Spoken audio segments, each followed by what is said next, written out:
दोस्तों नमस्कार। मैं प्रशांत कौशिक संवाद इंडिया के मंच पर आप सभी का हार्दिक स्वागत करता हूं, हार्दिक अभिनंदन करता हूं। आप सभी जानते हैं कि 1 फरवरी 2025 को हमारी वित्त मंत्री जो है निर्मला सीतारमण जी बजट पेश करेंगी संसद के अंदर। और बजट आप सभी जानते हैं कि हर आदमी के जीवन में बड़ा महत्वपूर्ण उसका रोल होता है, क्योंकि बजट में जो भी सरकार पेश करती है, या टैक्स का मामला हो या रियायतों का मामला हो या दूसरी जो विकास की घोषणाएं होती हैं या तमाम तरह की नीतियां सरकार अपना बजट के माध्यम से अपना विजन प्रस्तुत करती है और उसका हर आदमी के जीवन पर बड़ा फर्क पड़ता है। तो इसी को लेकर आज चर्चा इस मंच पर, और हमारे साथ समाज के विभिन्न तबकों के लोग आज इस चर्चा में जुड़े हुए हैं। वरिष्ठ पत्रकार हैं, समाज सेवी हैं, व्यापारी लोग हैं, शिक्षक वर्ग से संबंधित लोग हैं, तो तमाम तरह के आज हमारी चर्चा में लोग जुड़े हुए हैं। तो हम चर्चा की शुरुआत करते हैं कि बजट से आखिरकार एक आम आदमी क्या उम्मीद करता है। सरकार जो टैक्स की बात लगातार कही जाती है, जीएसटी की बात लगातार कही जाती है, उसको लेकर एक सामान्य व्यक्ति क्या सोचता है कि टैक्स में उसे क्या रियायत मिलनी चाहिए, क्या रिबेट का दायरा बढ़ना चाहिए, चाहे टीसी का हो, चाहे टीडी का मामला हो, या तमाम तरह के जो दूसरे विषय होते हैं उसको लेकर हर आदमी क्या सोचता है। तो चर्चा की शुरुआत सबसे पहले डॉक्टर करमिंदर जी से मैं करता हूँ। डॉक्टर करमिंदर सिंह शिक्षाविद हैं, अनेक वर्षों का उनका शिक्षा का अनुभव है और लगातार अनेक स्कूलों में प्रधानाचार्य के पद पर वह रहे हैं। वर्तमान में भी एक प्राइवेट स्कूल में वह प्रधानाचार्य हैं। तो आप क्या सोचते हैं बजट को लेकर, किस तरह से बजट में क्या रियायत होनी चाहिए? क्यों आप शिक्षक हैं, शिक्षकों की बड़ी डिमांड रहती है सरकार से हमेशा कि बजट में उन्हें टैक्स की बात हो, रिलीफ की बात हो, किस तरह से आप सोचते हैं बजट को लेकर? प्रशांत जी, सबसे पहले तो मैं आपका बहुत बहुत तहे दिल से शुक्रिया करना चाहता हूं कि आपने एक इतना इम्पोर्टेंट इशू आज अपने संवाद माध्यम के तरफ से उठाया है। बजट जो देश का पेश किया जाता है वो आम आदमी की जिंदगी से जुड़ा होता है। अगर बजट बढ़िया पेश किया जाता है तो लोगों के चेहरे पर खुशी होती है, और बजट में खामियां होती हैं तो लोगों के चेहरे उदासी से भर जाते हैं। मैं एक नौकरी पेशा आदमी हूं। मेरा सबसे पहली जो ख्वाहिश है, और मैं ही नहीं, नौकरी पेशा हर व्यक्ति इस बात की तमन्ना रखता है कि जो हम सर्विस क्लास लोगों को डिबेट दी जाती है, उस डिबेट की सीमा बढ़ाई जानी चाहिए।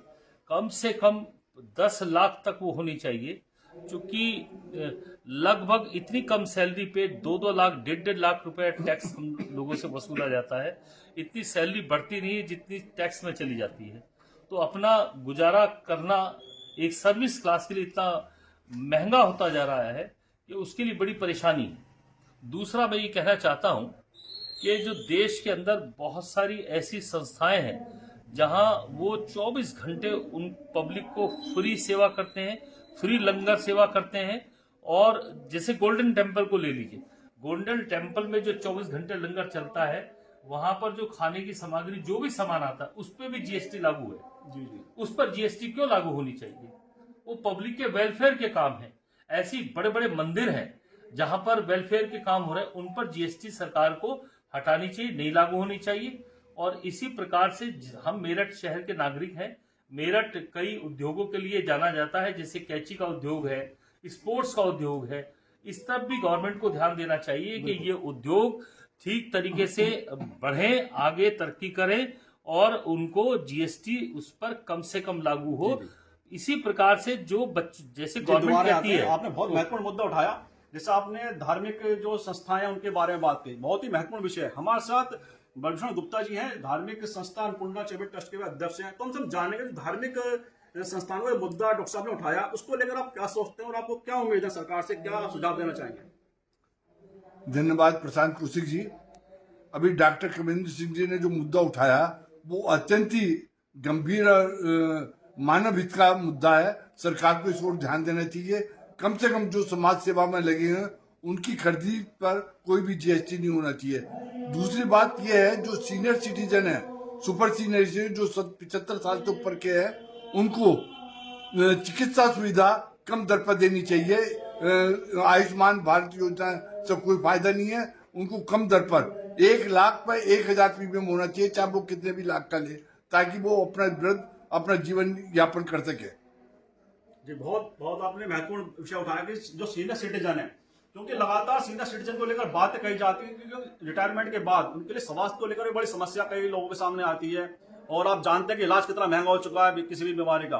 तो सीनियर सिटीजन जो डिमांड है, हम हर्षवर्धन बिट्टन जी के पास आते हैं, बहुत ही सामाजिक कार्यकर्ता भी हैं और अनेक संस्थाओं के ट्रस्टी भी हैं। आप क्या सोचते हैं सीनियर सिटीजन के लिए, क्या आप सरकार से उम्मीद करते हैं कि बजट में ऐसी कौन सी रियायतें आपको मिलें जिससे सीनियर सिटीजन का टैक्स में रिलीफ है, रिटायरमेंट के बाद तमाम तरह की परेशानी उनके साथ आती है, किस तरह के आप सोचते हैं? प्रशांत जी, मैं ये बताना चाहता हूँ कि हमें सरकार से बहुत उम्मीद रखते हैं, मगर हमारी जो वित्त मंत्री हैं उनसे हमारा निवेदन ये है कि जैसे कि डॉक्टर साहब ने बताया 10 लाख कम से कम 10 लाख कम से कम इनकम टैक्स फ्री होना चाहिए हर एक का। और जो जो पेंशन होल्डर भी इनकम टैक्स में लग रखे हैं, ये बहुत ही गलत बात है। जो वृद्ध आदमियों को पेंशन मिलती है उस पर इनकम टैक्स नहीं होना चाहिए। दूसरी बात, जितनी आवश्यक वस्तुएं हैं जो जीवन के लिए बहुत ही आवश्यक है, जो खाने पीने की सारी चीज इन्होंने आपने जितनी भी चीजों पर टैक्स लगा रखा है वो तुरंत जीएसटी हटना चाहिए।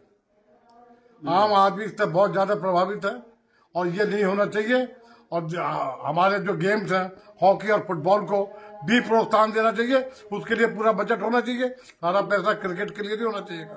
बहुत महत्वपूर्ण बात है कि जो स्पोर्ट्स की बात है केवल ये खेल के प्रति पूरा केंद्रीकरण ना हो, तमाम तरह के खेल हैं जिनका अभी जो लाइमलाइट में और आए हैं। एक बात मैं और कहना चाहता हूँ, हमारे जो स्कूल हैं, शिक्षा मिलती है जहाँ पे, उनको सरकार की तरफ से कोई प्रोत्साहन नहीं मिलता, सिवाय इस बात के कि वो टीचर्स को सैलरी दे। उसके अलावा स्कूल में बहुत आवश्यकताएं होती है जिसके लिए पैसा चाहिए, उसके लिए सरकार को पैसा उपलब्ध कराना चाहिए।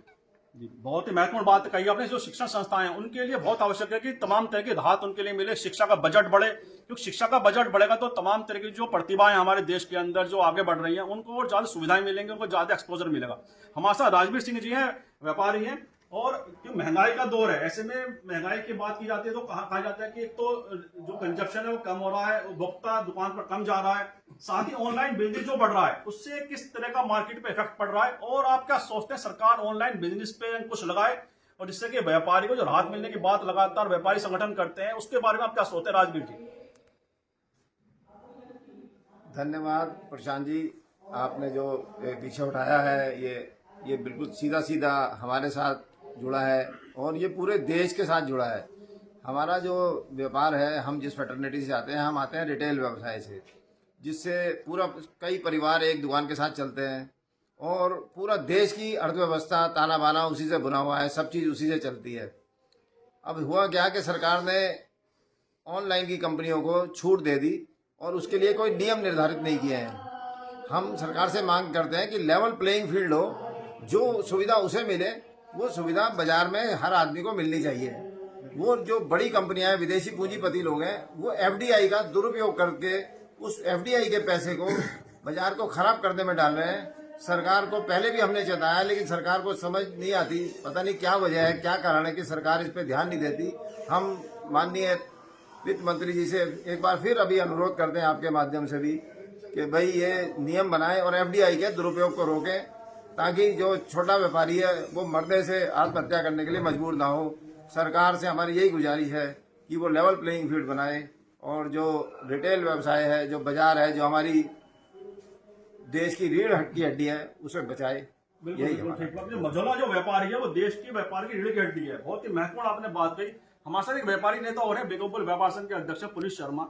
आप क्या सोचते हैं जो राजवीर जी ने बात कही कि रिटेल व्यापारी जो है रीढ़ की हड्डी भारत के मझौले व्यापार की खासतौर से, और आम उपभोक्ता आज भी उस व्यापारी पे विश्वास करता है जो उसके पड़ोस में, उसके नजदीक है। आप क्या सोचते हैं सरकार से आप क्या डिमांड करना चाहेंगे कि जो ऑनलाइन व्यापार से व्यापार प्रभावित हो रहा है मझौले व्यापारी का, या तमाम तरह की जीएसटी की बात करें या तमाम तरह के दूसरे टैक्स की बात करें, क्या लगता है आपको सरकार को क्या करना चाहिए? धन्यवाद प्रशांत जी। मेरे से पहले के वक्ताओं ने जिस तरह से जीएसटी और उसके लिए बात करी है वो बिल्कुल उचित है। समाज के रूप के लिए छोटे और मंझोले व्यापारियों के लिए जीएसटी के साथ साथ ही ऑनलाइन से एक बहुत बड़ी समस्या है। हम लोग ये कहते हैं कि ऑनलाइन का व्यापार हो, लेकिन उसको भी एक सीमित दायरे में रखना चाहिए। जैसे व्यापारी आज की तारीख में हर तरह के टैक्स और इंस्पेक्टर राज से जूझ रहा है, ऑनलाइन के व्यापारी उससे बचे हुए हैं। हम लोगों को रोजाना लेबर वाले, सेल टैक्स, जीएसटी सबको देखना पड़ता है। सब लोगों के नोटिस आते रहते हैं, जबकि ऑनलाइन वालों के ऊपर इस चीज़ों का कोई प्रभाव नहीं है। व्यापार के अंदर एक कहते हैं सुरक्षित के साथ साथ समानता के दायरे में काम होना चाहिए। अगर उनको छूट दी जा रही है तो मझोले व्यापारियों को भी छूट मिलनी चाहिए। जीएसटी अत्यधिक है, उसको तो कम होना ही होना चाहिए, जिससे कि आम आदमी को उसका लाभ मिल सके। मेरा इस बार के बजट के अंदर सरकार से अनुरोध है कि शिक्षा और स्वास्थ्य, इन दो चीजों को विशेष ध्यान दिया जाए और इनको हो सके तो बिल्कुल फ्री किया जाए सभी तरह के करों से, ताकि आदमी शिक्षित हो सके और स्वस्थ रह सके। देश का विकास तभी संभव है। बिल्कुल बिल्कुल, बहुत महत्वपूर्ण आपने ये बात कही कि जो शिक्षा और चिकित्सा वो व्यवस्था ऐसी है कि आम आदमी को राहत उसमें मिलनी चाहिए लगातार। और बजट की जो बात है उसमें बजट का जो हिस्सा है वह शिक्षा और चिकित्सा के लिए निश्चित रूप से आगे बढ़ना चाहिए, उसको प्रतिशत उसका बढ़ाना चाहिए, क्योंकि लगातार ऐसी बातें कही जा रही हैं कि शिक्षा की जो व्यवस्था है वह कहीं ना कहीं अभी भी उसमें बहुत ही काम करने की आवश्यकता है। ऐसी चिकित्सा के अंदर भी बहुत काम करने की आवश्यकता है। हमारे साथ अतुल त्यागी जी भी हैं, नौकरी पेशा व्यक्ति हैं, तो उनसे हम जानेंगे कि अतुल जी आप क्या सोचते हैं नौकरी पेशा व्यक्ति के लिए ये बजट, क्या आप उम्मीद जोड़े हुए हैं उससे, उसमें क्या राहत आपको लोगों को मिलनी चाहिए? धन्यवाद प्रशांत जी। मैं सरकार से अपेक्षा करता हूं कि जो आगामी बजट आ रहा है उसमें जो है नौकरी पेशा व्यक्तियों के लिए और पेंशनर्स के लिए इनकम टैक्स में छूट बढ़ाई जाएगी, उसकी सीमा जो ये बहुत दिनों से मांग चली आ रही है, और इससे नौकरी पेशा लोगों को, पेंशनरों को बहुत बड़ी राहत मिलेगी। साथ ही मैं उम्मीद करता हूं माननीय वित्त मंत्री जी से कि वो आगामी बजट में जो कृषकों को एक घोषणा की गई थी प्रधानमंत्री महोदय जी द्वारा कि वो एमएसपी दिलाई जाएगी, तो मैं अपेक्षा करता हूं कि इसकी तरफ भी वित्त मंत्री जी ध्यान देंगी और इसकी तरफ कार्य करेंगी। धन्यवाद। वास्तव में बहुत बड़ा मुद्दा है देश के किसान के लिए, कृषि के लिए। और हमारे साथ दो वरिष्ठ पत्रकार भी आज इस चर्चा में हमारे साथ शामिल हैं, उनसे भी, क्योंकि बजट उन्होंने बहुत सारे बजट का उन्होंने खुद देखा है कि किस तरह सरकार बजट के ऊपर कितना निर्भर रहती है और किस तरह बजट में जो घोषणाएं होती हैं उससे आम आदमी के जीवन में किस तरह प्रभाव पड़ता है। हमारे जगमोहन शकाल है, उनसे हम जानेंगे। जगमोहन जी, आपने क्योंकि बहुत सारे बजट देखे, जब बजट के बाद जो प्रतिक्रिया आती है, ऐसा बार बार होता है कि राजनीतिक दृष्टिकोण में सामने आता है कि जो सत्ता पक्ष है वो तो तारीफ करता है, विपक्ष हमेशा बुराई करता है, लेकिन जो बजट के जो असली जो कारण है कि आम आदमी के जीवन में किस तरह से वह फर्क डालती है, उसके बारे में आप क्या सोचते हैं? देखिए, वास्तविकता यह है, जो सरकार सत्ता के लोग हैं वो तो बजट का गुणगान करते हैं, लेकिन जो आज के समय में जो बजट की व्यवस्थाएं हो रही है, केवल देश जो है जीएसटी पे चल रहा है। आप देखिए, खाने के बिस्कुट पर 18% का टैक्स है। स्वास्थ्य पे आप देखिए, स्वास्थ्य की दवाओं पे नियंत्रण नहीं है, अनावश्यक टैक्स है। जहां शिक्षा के लिए किताब और बुक जो होती थी जिन पर टैक्स फ्री हुआ करता था, उन पर कितना मोटा टैक्स लगा दिया गया है। वहीं स्पोर्ट्स की जो चीजें, जो वस्तुएं होती थी, जो बच्चे जो खेलते थे, जो बड़े बड़े मेडल लेके आते थे, उन पे बड़े टैक्स लगा दिए। 28% स्पोर्ट्स पे टैक्स लगा दिया गया, जहां शून्य हुआ करता था। आज जो देश चलाया जा रहा है सिर्फ जीएसटी के नाम पे चलाया जा रहा है। अगर खाने का बिस्कुट अगर लेने जाओगे तो उस पर 18% टैक्स है। आप देखिए किस तरीके से आपकी इनकम, अगर व्यापार कारोबार कर रहे हैं तो आप 2% 3% मात्र कमा रहे हो, लेकिन गवर्नमेंट क्या है, उस पर 28% टैक्स लगाकर, किस तरह का टैक्स है, कोई स्लैब नहीं बना रखा गवर्नमेंट ने। आप डिबेट करिए, आप रोइए, चिल्लाइए, सरकार बजट पेश करती है, हिटलर साइज से पेश करती है और आपको थोप दे देती है। बहुत ही आपने ऐसी बात कही है जो वास्तव में आम आदमी को सीधा इफेक्ट करती है। मतलब रवि कुमार बिश्नोई जी बहुत सीनियर जर्नलिस्ट, अनेक वर्षों का उनका पत्रकारिता का अनुभव है और लगातार, क्योंकि लोगों के बीच भी बह रहते हैं, इसलिए कहा जाता है रवि जी को जन सरोकार के वह पत्रकार हैं। ऐसे में आपको क्या लगता है कि जो आम बजट है, जो आज जगमोहन जी ने कहा कि जो टैक्स की मार है, चाहे वो विभिन्न तरह के जीएसटी की बात करें या नौकरी पेशा, जैसे डॉक्टर साहब ने कहा कि जो टैक्स में रिलीफ मिलनी चाहिए, तो क्या लगता है आपको सरकार को ऐसे कौन से ऐसे कदम उठाने चाहिए जो आम आदमी को राहत दे? और जो महंगाई का जो ग्राफ लगातार बढ़ता जाता है, तो महंगाई में उसकी राहत में, महंगाई से भी राहत मिले। प्रशांत जी, वैसे तो डॉक्टर साहब वगैरह सब कुछ कह चुके हैं, लेकिन जो सबसे जरूरी आवश्यकता है, हमारी जो वर्तमान में सरकार है उसने अपने पहले कार्यकाल में 4 संभालने से पहले घोषणा करी थी कि हम सत्ता संभालते ही देश के हर व्यक्ति के अकाउंट में 15-15 हज़ार रुपये भेजेंगे। जो आज तक नहीं भेजे गए वो सरकार भेजे, जिससे उनकी घोषणाओं का और हमारे जनप्रतिनिधियों पर विश्वास बढ़े। दूसरा, सब चीज़ों में आवश्यकता है, लेकिन सबसे बड़ी आवश्यकता देश में है असंगठित क्षेत्र का मजदूर। 40-50 साल बाद ड्राइवर है, उसकी आंखें खराब हो जाती हैं, घर पे खाने को कुछ होता नहीं है, रोटियों तक को वीरान हो जाता है। हमारी सरकार को चाहिए कि उस असंगठित क्षेत्र के मजदूर के लिए जितना भी कर सकती हो वो करे, क्योंकि उसके बिना देश आगे भविष्य में प्रगति करने वाला नहीं है। तीसरा मुद्दा मेरा है कि जो हम टैक्स बढ़ा रहे हैं, देश का विकास बहुत जरूरी है, राष्ट्र की सुरक्षा बहुत जरूरी है, लेकिन उसको टैक्स बढ़ा बढ़ाकर पूरा करना कहीं की तुक नहीं है। सरकारी नौकरशाहों के जो फिजूल खर्चे हैं वो बंद करे जाएं। हमारे जो जनप्रतिनिधियों को तमाम जमाने की सुविधाएं दी जा रही हैं, उनकी तनख्वाहें बढ़ाई जा रही हैं, जनता परेशान है, उन पर रोक लगाई जाए। एक सीमा होनी चाहिए। अगर कोई विधायक और सांसद 4 बार बनता है तो उसे पेंशन एक ही बार के हिसाब से मिलनी चाहिए, ये नहीं कि हर बार के हिसाब से उसे वो मिले। रिटायरमेंट के बाद एक व्यापारी भी मेहनत करता है, बैठे हैं सुबह से शाम तक 8 बजे से होते हैं, 10 बजे तक लगे रहते हैं, क्या ये मेहनत नहीं करते? सरकारी नौकरी थोड़ी करता है या जनप्रतिनिधि थोड़ी करते हैं। उनको अंकुश लगे, उनके खर्चों पे कमी आनी चाहिए, क्योंकि अगर हम आम आदमी पे टैक्सों के बोझ डालते रहेंगे तो इस देश को बहुत समस्याओं का भविष्य में सामना करना पड़ेगा। और एक सबसे बड़ी बात जो मैं कहना चाहता हूं, भले ही कुछ लोगों को बुरी भी लग सकती है, आपने सुना होगा कि किसी के बच्चों को बिगाड़ना हो तो मुफ्त खाने की आदत डाल दो। हमारी सरकार सीना ठोक कर कह रही है कि हम 80% लोगों को मुफ्त खाना दे रहे हैं। अच्छी बात है, मगर खाना मुफ्त मत दो, उनके बच्चों को शिक्षा की व्यवस्था दो, उनके परिवार को स्वास्थ्य की व्यवस्था दो, उनके परिवार को पालने के लिए जो तुम कर सकते हो करो। लेकिन ये जो मुफ्त खाना दे रहे हो, जिस दिन ये बंद करोगे सड़कों पर अराजकता होगी, सरकार का तो कुछ नहीं बिगड़ेगा, आम आदमी मरेगा लड़ लड़ कर। तो वित्त मंत्री जी को चाहिए कि अब ये जो फालतू खर्चे हैं उन्हें व्यवस्थित तरीके से लागू करें।